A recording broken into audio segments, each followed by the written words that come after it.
You ask Tiger to solve. This deals with linear equations with one unknown. The final result is x equals 3 over 2.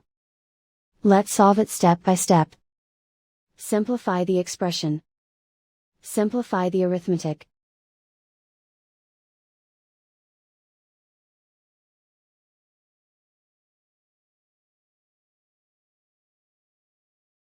Swap sides.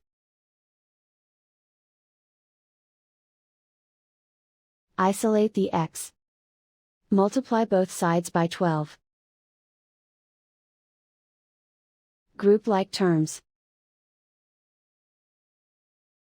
Multiply the coefficients. Simplify the fraction. Multiply the fractions. Find the greatest common factor of the numerator and denominator. Factor out and cancel the greatest common factor. And so the final result is x equals 3 over 2.